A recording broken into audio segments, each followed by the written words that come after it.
Now, I know what you're thinking. You're saying, Mike, based on what you've told me about preparation engagements, what other considerations could there possibly be? And honestly, if there's no report that we even have to issue, is documentation even really an issue in the first place? Well, the answer is actually, yeah, we do have some things we have to consider. Now, I'm not going to tell you it's a long list. It is still a preparation engagement after all, but let's take a look at what some of those concerns are. Now, again, at the risk of sounding repetitive, we know that with audit engagements, with review engagement, heck, with any engagement, do we have to follow GAAP?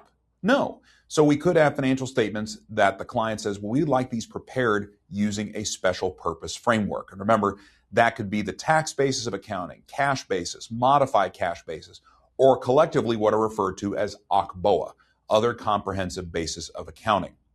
If that's true, if that's what they want us to do, that's fine.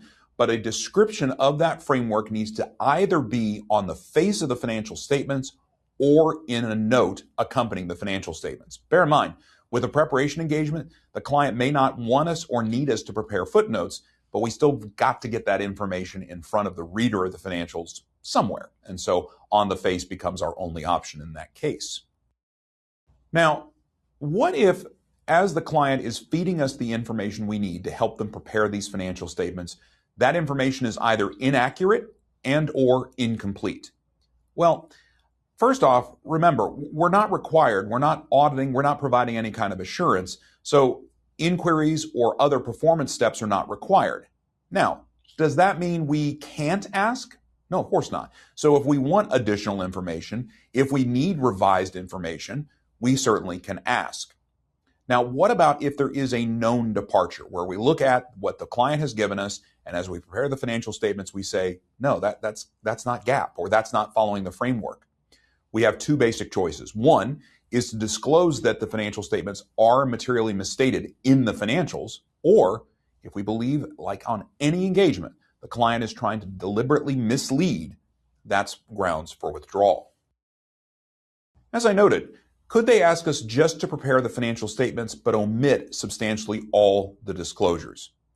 This is entirely common and possible. Full financial statements are not always what those business owners or whoever has engaged us needs.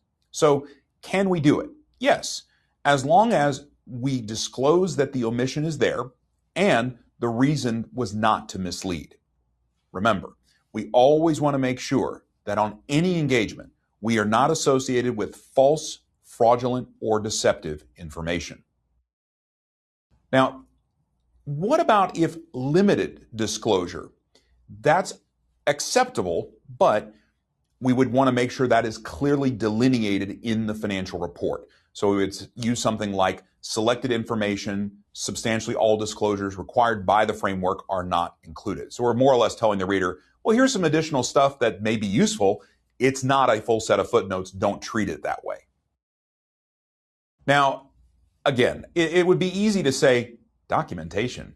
Seriously? What kind of documentation could you possibly need on something this simple and without assurance and no report?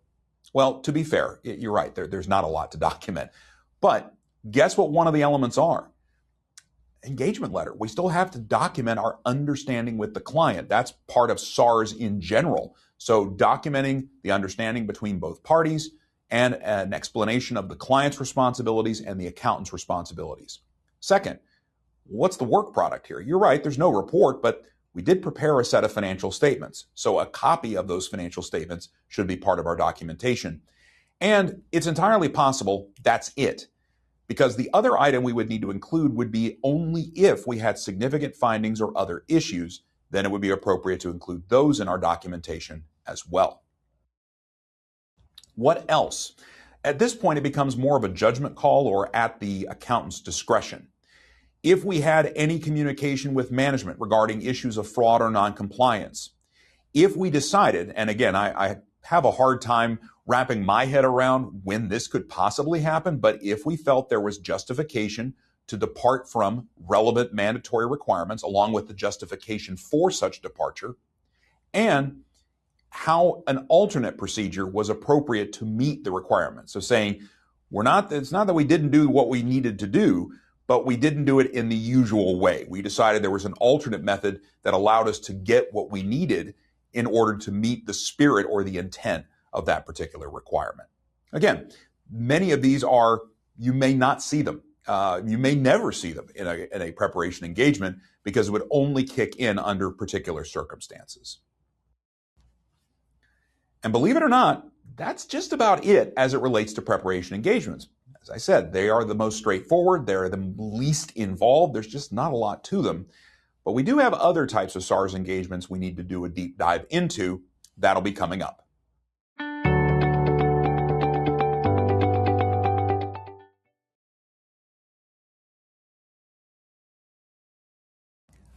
Now, I know what you're thinking.